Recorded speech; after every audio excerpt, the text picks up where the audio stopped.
कहानी एक ऐसे घर से जहां शादी का माहौल है, लेकिन टेंशन और शांति इतनी कि शादी का घर किसी जंग के मैदान जैसा दिख रहा था। अरे जैसा मर्जी डेकोरेशन कर दो, पैसों की चिंता मत करो। इतना पैसा जब लड़के वालों को दे दिया तो फूल वालों को देने में मुझे क्या दिक्कत है? अरे धीरे बोलो ना, साफ लग रहा है कि फ्रस्ट्रेटेड हो। अरे तुम तो चुप ही रहो। एक बेटी संभाल नहीं पाई। सारा दिन मैं काम पर जाता था, सोचता था घर पर बच्चों को अच्छे से संस्कार मिल रहे होंगे, लेकिन नहीं, मैडम को तो अपनी किटी और फैशन से फुर्सत मिले तब ना। माँ चुपचाप वहां से चली जाती है। समझ में नहीं आता कि आखिर शर्मा खानदान में हो क्या रहा है। कल तक चिड़िया सी फुदकने वाली शीना की शादी यूं अचानक एक मोटे काले लड़के से क्यों हो रही है? शीना कमरे में हाथ में गुड़िया लिए बोलती है, मेरे साथ जो हो रहा है ठीक हो रहा है।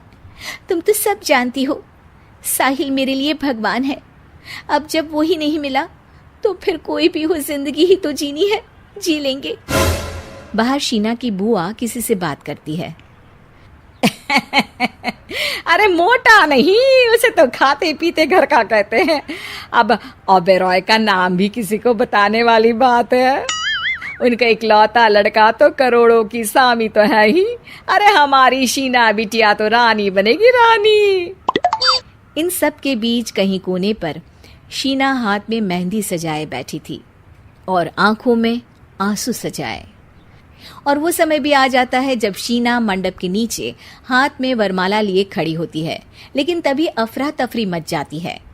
कोई कहता है, अरे लड़के की माँ को हार्ट अटैक आ गया। अरे अच्छी खासी थी, कैसे हो गया? अरे कहते हैं ना, किसी किसी लड़की के पैर अच्छे नहीं होते, हो सकता है कि मनहूस है ये लड़की। शीना पास खड़ी सब सुन रही थी।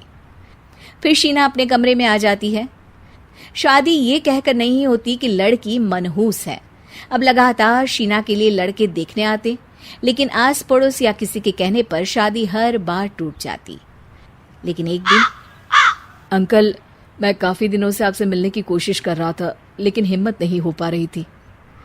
अरे बेटा, हिम्मत तो हमारी टूटी पड़ी है। वैसे कौन हो तुम? अब मेरा नाम साहिल है अंकल। मैं शीना से प्यार करता हूँ और उसी से शादी करना चाहता हूँ। अरे अब तो किस जात के हो ये भी मायने नहीं रखता। बेटा, मेरी बेटी मनहूस है। ये सब कहते हैं कि इसीलिए उसकी शादी नहीं हो पा रही। अगर तुम शादी करने को तैयार हो तो ठीक है। शीना की शादी साहिल से हो जाती है। अगले दिन साहिल की माँ का देहांत हो जाता है और एक बार फिर लोग शीना को अपशकुनी कहने लगते हैं।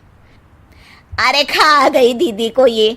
अरे क्या जरूरत थी साहिल किसी मनहूस को घर लाने की? पर बुआ, माँ की तो तबीयत पिछले कई साल से खराब थी। डॉक्टर्स ने जवाब दे दिया था। क्या पता ये भी उनका सौभाग्य हो कि वो बहू का मुंह देख पाई। अरे बहू का मुंह देख पाई, या ये कह लो कि बहू का मुंह देखते ही स्वर्ग लोक सिधार गई। खैर, हमें क्या, घर तुम्हारा है, हम तो चले। अब शीना को खुद पर ही शक होने लगता है कि कहीं सच में वो अपशकुनी तो नहीं। साहिल, हम दोनों की शादी नहीं हुई होती तो अच्छा था। देखो ना, कैसे पहले मेरी शादी टूटती थी और अब तुम्हारी माँ भी। अरे ऐसा कुछ नहीं होता शीना, अपशकुनी वगैरह कुछ नहीं होता। ये सब तो ईश्वर के खेल हैं। वो शादी तुम्हारी इसलिए टूट गई क्योंकि तुमको मेरी पत्नी बनाना था, और माँ का जाना तो तय था। वो काफी बुजुर्ग थी, साथ ही एक ऐसी बीमारी से जूझ रही थी जिसमें डॉक्टर्स भी उन्हें नहीं बचा पाते। शीना साहिल की बात सुनकर तसल्ली कर लेती है और वहां से चली जाती है। अगले दिन, शीना, अरे ओ शीना। क्या हुआ? उफ, कहीं फिर मेरी वजह से कोई नुकसान? अरे नहीं नहीं शीना, तुम जानती हो, जिस प्रॉपर्टी के केस को हम बरसों से लड़ रहे थे उस पर फैसला आ गया, वो भी हमारे हक में।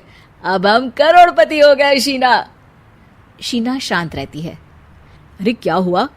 करोड़ पत्नी बनकर तुमको खुशी नहीं हुई? शीना की आंखों में पानी आ जाता है। चलिए जी, कुछ तो अच्छा हुआ मेरी जिंदगी में आकर आपके साथ। साहिल शीना को गले लगाकर कहता है, मेरी नई नौकरी भी तुम्हारे ही आने से लगी। ये प्रॉपर्टी का केस जीता। सब कुछ तो तुम्हारे आने के बाद ही हुआ, फिर तुम मनहूस कैसे? ये सुनकर शीना खुश हो जाती है।